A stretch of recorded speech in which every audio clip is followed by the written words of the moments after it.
আমার প্রিয় ও স্নেহের 2026 সালের নতুন বছরের ক্লাস 7-এর ছাত্রছাত্রী বন্ধুরা, আশা করি তোমরা সবাই ভালো আছো। আজ আমরা যে বিষয়টি নিয়ে আলোচনা করব ক্লাস 7-এর থার্ড ইউনিট টেস্ট অর্থাৎ ফাইনাল পরীক্ষার ইতিহাসের প্রশ্নপত্র নিয়ে। দেখো, সরাসরি স্ক্রিনে ক্লাস 7-এর ইতিহাসের প্রশ্নপত্রটা দেখতে পাচ্ছ।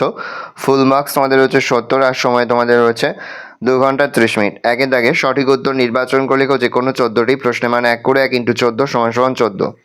পাল হাইপেন সেন যুগে বাংলার প্রধান শিল্পদ্রব্য ছিল সুতির বস্ত্র, রেশম বস্ত্র, পশম বস্ত্র, কার্পাস বস্ত্র। লক্ষণ সেনের সভাকবি ছিলেন জয়দেব, পদ্মগুপ্ত, জয়সিং, ধৈ, জয়দেব। তুগলক বংশের প্রতিষ্ঠাতা ছিলেন গিয়াসউদ্দিন বলবান, গিয়াসউদ্দিন তুগলক, মোহাম্মদ বিন তুগলক, ফিরোজ শাহ তুগলক, গিয়াসউদ্দিন তুগলক। পানিপথের প্রথম যুদ্ধ হয়েছিল 1526, 1556, 1605, 1675, 1526। ভারতবর্ষের প্রথম মুঘল বাদশাহ ছিলেন বাবর। দাগ হুলিয়া ব্যবস্থা চালু রেখেছিলেন শেরশাহ। ইউরোপ থেকে জলপথে প্রথম ভারতে আসে পর্তুগিজরা। দিল্লি শহরের প্রধান সমস্যা ছিল জলের অভাব। শিখদের প্রথম গুরু ছিলেন গুরু নানক। মধ্যযুগে খেলাধুলোর মধ্যে সবচেয়ে জনপ্রিয় খেলা ছিল কুস্তি। শ্রী চৈতন্যদেব ভক্তি প্রচার করে বাংলা ভাষায়। রামায়ণের বাংলা অনুবাদ করেন কৃত্তিবাস ওঝা। শিবাজি বাঘনদী হত্যা করেন আফজল খানকে। অষ্টপ্রধানের মধ্যে প্রধান ছিলেন পেশোয়া। গভর্নর কথার অর্থ হলো শাসন করা। স্বতন্ত্রীকরণ নীতির কথা বলেন মন্তেস্কু। 2 দাগে নির্দেশ অনুযায়ী নিচের প্রশ্নগুলির উত্তর দাও। প্রশ্নের মান 1 করে 1 × 14 = 14। শূন্যস্থান পূরণ করো। সন্ধ্যাকর নন্দী রচনা করেন ড্যাশ রামচরিত। মুঘলরা নিজেদের ড্যাশ বলে ভাবত তৈমুরীয়। কুতুবিনার ড্যাশ শাসনের প্রতীক সুলতানি। পুরন্দর সন্ধি অনুযায়ী শিবাজি মুঘলদের ড্যাশটি দুর্গ ছেড়ে দিতে বাধ্য হয় 23টি।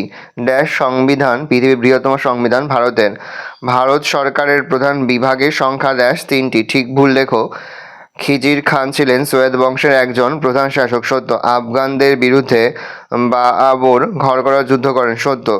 মির্জ নাথান ছিলেন আকবরের একজন সেনাপতি। মিথ্যা। সিকান্দার শাহের বানানো আদিনা মসজিদটি 1 লাখী সমাধি নামে বিখ্যাত। মিথ্যা। গুরু হরগোবিন্দ একসঙ্গে 2টি তলোয়ার নিতেন। সত্য। হস্তমেলা দেখো কুতুব মিনার, এটা হবে মোহাম্মদ বিন তুগলক। প্রহর হবে 5। শ্রী চৈতন্যদেব হবে হোসেন শাহ। দিন ইলাই হবে স্যার টমাস রো। ঘয়ের দাগে রয়েছে লিখিত বিবৃতিগুলির সঙ্গে কোন ব্যাখ্যাটি তোমার সবচেয়ে মানানসই বলে মনে হয়? প্রথম বিবৃতি, চৈতন্যদেব বাংলা ভাষাকেই ভক্তি প্রচারের মাধ্যম হিসাবে গ্রহণ করেছিলেন। সঠিক ব্যাখ্যা হবে 2 নম্বর ব্যাখ্যাটি। বাংলার সাধারণ মানুষের মুখের ভাষা ছিল বাংলা। পরের বিবৃতি, গুরু হরগোবিন্দ একসঙ্গে 2টি তলোয়ার নিতেন। সঠিক ব্যাখ্যা হবে 3 নম্বর ব্যাখ্যাটি। তিনি বোঝাতে চাইতেন ধর্মীয় ও রাজনৈতিক 2 ক্ষমতা তার আছে। 3 দাগে নিচের প্রশ্নগুলির অতি সংক্ষিপ্ত যে কোনো 10টি। বল্লাল সেনের লেখা 2টি গ্রন্থের নাম। বল্লাল সেন লেখা 2টি গ্রন্থের নাম দানসাগর ও অদ্ভুত সাগর। মোহাম্মদ ঘুরি কত খ্রিস্টাব্দে মারা যান? 1206 খ্রিস্টাব্দে। সৈয়দ বংশের প্রতিষ্ঠাতা কে? খিজির খা। নবরত্ন কাকে বলে? আকবরের দরবারে বহু বিশিষ্ট মানুষদের মধ্যে 9 জনকে একত্রে বলা হতো নবরত্ন। কোন যুগে প্রথম চরকায় সুতো কেটে কাপড় বোনা শুরু হয়েছিল? সুলতানি যুগে। ভাস্কো দা গামা ভারতের কোন বন্দরে এসেছিলেন? ভাস্কো দা গামা ভারতের দক্ষিণে মালাবারের কালিকট বন্দরে এসেছিলেন। শিখদের ধর্মগ্রন্থের নাম কি? গুরু গ্রন্থ সাহিবা। কোথায় প্রথম কাগজ আবিষ্কৃত হয়? চীনে প্রথম কাগজ আবিষ্কৃত হয়। দীপক ও মেঘমল্লার রাগ কে সৃষ্টি করে? দীপক ও মেঘমল্লার রাগ তানসেন সৃষ্টি করে। দিন ইলাই কে কবে প্রবর্তন করে? 1570 খ্রিস্টাব্দে আকবর প্রবর্তন করেন। একজন দোহা রচয়িতার নাম উল্লেখ করো। একজন দোহা রচয়িতার নাম হলো কবির। ঔরঙ্গজেব কোন দুর্গে শিবাজীকে বন্দি করে রাখেন? আগ্রা। খালসা শব্দের অর্থ কি? পবিত্র। ভারতীয় সংবিধানের প্রধান রূপকার কে ছিলেন? Doctor B R. আম্বেদকর। কত বছর অন্তর ভারতে নির্বাচন হয়? 5 বছর। 4 দাগে নিচের প্রশ্নগুলির 2 থেকে 3টি বাক্য উত্তর দাও, যে কোনো 6টি। সামন্ততন্ত্র কাকে বলে? মধ্যযুগে ভারতে এক বিশেষ শ্রেণীর রাজকর্মচারীদের উদ্ভব হয়েছিল। এদের নগদ অর্থের বদলে জমি দেয়া হতো এবং এরা এক একটি অঞ্চলে অধিপতি হতেন। এরা কেউ পরিশ্রম করে উৎপাদন করতেন না, অন্যের উৎপাদিত শ্রমের ফসল ভোগ করতেন। এইভাবেই জমির বিশেষ মালিকানার ওপর ভিত্তি করে যে অর্থনৈতিক ও সামাজিক ব্যবস্থা গড়ে উঠেছিল তাকেই সামন্ততন্ত্র বলা হয়। কাকে বলে? 1920 খ্রিস্টাব্দে আলাউদ্দিন ফিরোজ খলজি বলবানের বংশধরদের ক্ষমতা থেকে সরিয়ে দিয়ে নিজে দিল্লির শাসন ক্ষমতা দখল করে। এই ঘটনায় ভারতের ইতিহাসে খলজি বিপ্লব নামে খ্যাত। পাট্টা কাবুলিয়াত কি? শেষ সহ জমির পরিমাণ, প্রজার নাম, সত্ত্ব ও দেওয়া রাজস্বের উল্লেখ করে প্রজাকে একটি দলিল দিতেন, একে পাট্টা বলা হয়। শেষ সহ কৃষককে পাট্টা দিতেন। শেষ সহ প্রদত্ত এই পাট্টা গ্রহণের পরিবর্তে কৃষক রাজস্ব প্রদানের স্বীকৃতি হয়ে যে দলিল রাষ্ট্রকে প্রদান করত তা কাবুলিয়াত নামে পরিচিত। হুন্ডি কি? সারাফরা হুন্ডি নামে এক ধরনের কাগজ চালু করেছিলেন, যার মাধ্যমে বণিকেরা সারাফকে টাকা জমা দিয়ে সেই কাগজ কিনে অন্য জায়গায় প্রয়োজন মতো ভাঙিয়ে নিত। এতে বণিকদের খুব সুবিধা হয়েছিল। টেরাকোটার কাজ কি? টেরাকোটা শব্দের অর্থ হলো পোড়ামাটি। প্রাচীন বাংলার মন্দিরগুলির দেওয়ালে পোড়ামাটির যে কারুকাজ করা হতো তার নাম পোড়ামাটি বা টেরাকোটার কাজ।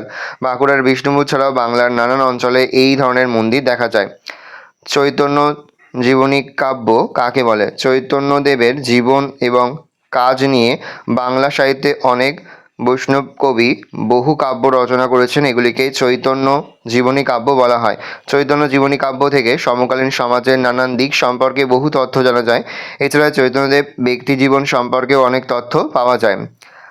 মাবলে বা মাওয়ালি কাদের বলা হতো? শিবাজি পুরাণের আশেপাশের অঞ্চলগুলি আক্রমণ করেন। এই আক্রমণের সময় তিনি মাওয়াল অঞ্চল থেকে এক দল পদাতিক সেনা সংগ্রহ নিয়োগ করেন। এদের বলা হতো মাবলে বা মাওয়ালি। এরা তার সেনাবাহিনীর গুরুত্বপূর্ণ অঙ্গ ছিল। শিখদের প্রথম ও শেষ দশম গুরুর নাম কি? শিখদের প্রথম গুরুর নাম গুরু নানক। শিখদের শেষ বা দশম গুরুর নাম গুরু হরগোবিন্দ সিং। ক্ষমতা স্বতন্ত্রীকরণ কাকে বলে? সব দেশেই বিচার বিভাগকে আইন ও শাসন বিভাগ থেকে আলাদা করে রাখা হয়, কোনোভাবেই যাতে সুবিচারের পথ বন্ধ না হয় তার জন্য এই ব্যবস্থা। এক কথা একে বলে ক্ষমতা স্বতন্ত্রীকরণ নীতি। গণতন্ত্র যাতে বলবৎ থাকে তার জন্যই নীতি গ্রহণ করা হয়।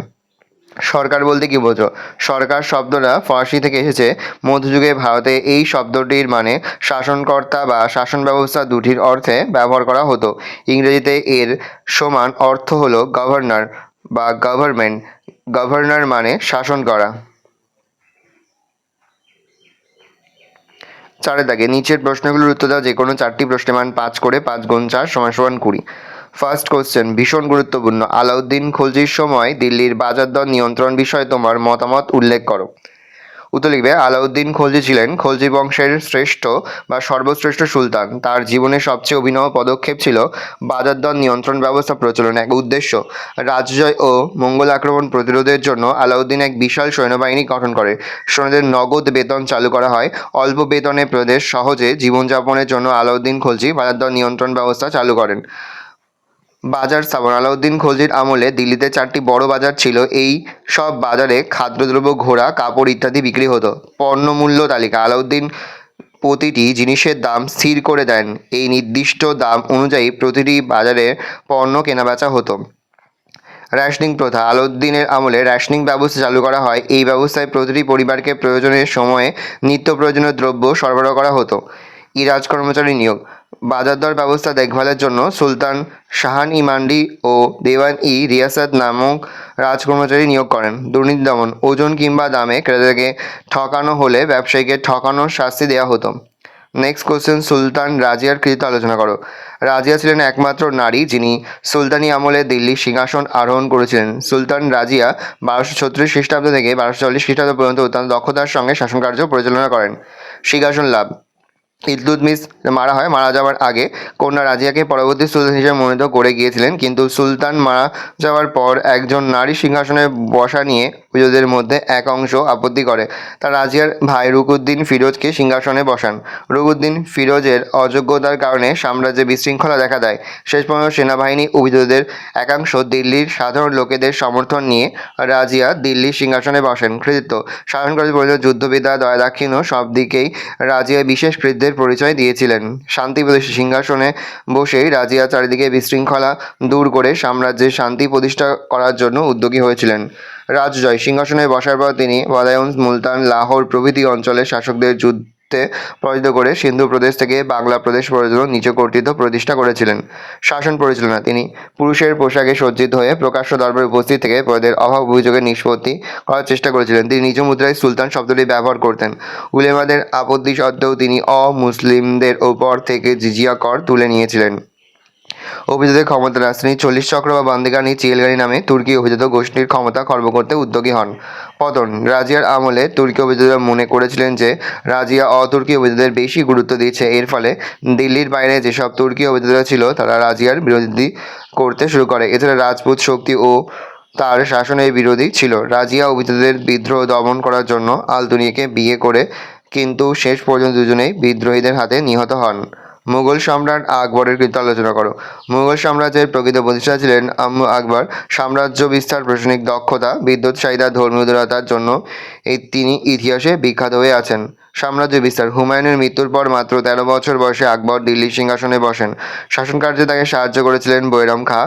বৈরাম খাঁর সাহায্য নিয়ে 1556 খ্রিস্টাব্দে পানিপথের দ্বিতীয় যুদ্ধ হিমুকে পরাজিত করে তিনি দিল্লিতে মুঘল শাসন সুদৃঢ় করেন। এরপর একে একে মধ্য ভারত ও উত্তর পশ্চিম সীমান্তের কাছে কয়েকটি ছোট রাজ্য চিতোর, গুজরাট, বাংলা ইত্যাদি অঞ্চল জয় করে। 1576 খ্রিস্টাব্দে হলদিঘাটির যুদ্ধে রাণা প্রতাপ সিংহকে পরাজিত করেন। 2. শাসন ব্যবস্থা: আকবর শাসনকার্যের সুবিধার জন্য তার সাম্রাজ্যকে কয়েকটি প্রদেশে ভাগ করেছিলেন। প্রদেশগুলিকে বলা হতো সুবা। সুবাগুলি কয়েকটি সরকারে এবং সরকারগুলি আবার কয়েকটি পরগনায় ভাগ করা হতো। 3. মানসাবদারি প্রথা: আকবর মানসাবদারি প্রথা চালু করেন। যুদ্ধের সময় মানসাবদাররা সৈন্য ও ঘোড়া দিয়ে সম্রাটকে সাহায্য করত। রাজস্ব ব্যবস্থা: আকবর জমি জরিপের ভিত্তিতে রাজস্ব নির্ধারণ করার পদ্ধতি চালু করেন। এই ব্যবস্থাকে বলা হতো যাবতীয় ব্যবস্থা। রাজস্ব আদায়ের জন্য তিনি দশালের ব্যবস্থা চালু করেন। 5. ধর্মীয় উদারতা: সম্রাট আকবর পরধর্ম সহিষ্ণু ছিলেন। তিনি সকলের প্রতি সহনশীলতা এবং সকলের জন্য শান্তির পথ সুলভিকুল আদর্শের কথা বলেন। এই আদর্শের ভিত্তিতে আকবর দ্বীন-ই-ইলাহি ধর্মমত প্রবর্তন করেন। বিদ্বৎ চাহিদা: সম্রাট আকবর বিদ্যা ও বিদ্বানের পৃষ্ঠপোষক ছিলেন। তার দরবারে বিশিষ্ট 9 জন জ্ঞানী ব্যক্তিকে একত্রে বলা হতো নবরত্ন। এদের মধ্যে সবচেয়ে উল্লেখযোগ্য ছিলেন বীরবল। এছাড়া আবুল ফজল আব্দুল কাদির বাদাউনি নামে 2 জন ঐতিহাসিক তার রাজসভা অলঙ্কৃত করতেন। সম্রাট আকবর সর্বক্ষেত্রে যে কৃতিত্ব স্বাক্ষর রেখে গেছে তার জন্য তাকে মহান সম্রাট উপাধিতে ভূষিত করা হয়। নেক্সট, শেরশাহের শাসন ব্যবস্থায় কী কী মানবিক চিন্তার পরিচয় তুমি পাও তা লেখো। প্রথম পয়েন্ট করে ভূমিকা, তারপরে শেরশাহের শাসন ব্যবস্থার মানবিক দিক। 1 দিয়ে পয়েন্ট করে রাজস্ব ব্যবস্থা, তার মধ্যে সাব পয়েন্ট করে পাট্টা কাবুলিয়াত। 2 দিয়ে পয়েন্ট করবে যোগাযোগ ব্যবস্থা, তার মধ্যে তোমরা পয়েন্ট, তারপরে 3 দিয়ে পয়েন্ট করবে সরাইখানা, 4 দিয়ে পয়েন্ট করে ডাক ব্যবস্থা, শেষ পয়েন্ট উপসংহার। পরের প্রশ্ন ভীষণ গুরুত্বপূর্ণ। শ্রী চৈতন্যের বৈষ্ণব ভক্তি প্রচার ও প্রসার সম্পর্কে যা জানো লেখো। দেখে নাও, আস্তে স্ক্রল ডাউন করে তোমরা কিন্তু অবশ্যই ভিডিওটা থামিয়ে বা স্ক্রিনশট নিয়ে কিন্তু তোমাদের খাতাতে নোট ডাউন করে নেবে। তারপর দেখো হচ্ছে বাদশাহ আকবরের দ্বীন-ই-ইলাহি সম্বন্ধে একটি টিকা লেখো। দেখে নাও এটাও। এই রয়েছে টোটাল তোমাদের সেকেন্ড ইউনিট টেস্ট অর্থাৎ দ্বিতীয় পর্যায় ক্রমিক মূল্যায়নের ক্লাস 7-এর ইতিহাসের প্রশ্নপত্র। ভালো করে প্রশ্নপত্রটা দেখে নাও। আশা করি ভিডিওটা ভালো লেগেছে। ভিডিওটা ভালো লাগলে ভিডিওকে লাইক করতে ভুলবে না। মাত্র নতুন হও তাহলে সাবস্ক্রাইব প্রেস করে পাশে বেল আইকন প্রেস করে নতুন কোনো ভিডিও আপলোড করি সবার ফার্স্ট নোটিফিকেশন পেয়ে যাও। আর এই ভিডিওটি তোমার বন্ধু বান্ধবী আত্মীয় স্বজনের মধ্যে কিন্তু অনেক শেয়ার করে যারা বছর ক্লাস 7-এ পড়ছে। আমরা কিন্তু ইতিমধ্যেই ক্লাস 7-এর প্রতিটি বিষয়েরই কিন্তু সিলেবাস, প্রশ্ন এবং নমুনা প্রশ্নপত্র কিন্তু আপলোড করে দেন এখনও পর্যন্ত।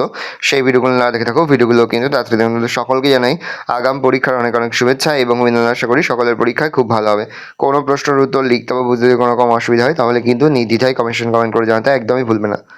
আর এই সম্পূর্ণ প্রশ্নপত্রের পিডিএফ ফাইল কিন্তু আমাদের ফেসবুক পেজ রয়েছে এডুকেশন ফ্যামিলি, সেখানে কিন্তু আমরা আপলোড করি। তোমরা কিন্তু অবশ্যই সেখান থেকে এই প্রশ্নপত্রের পিডিএফ ফাইলটা সংগ্রহ করে নেবে।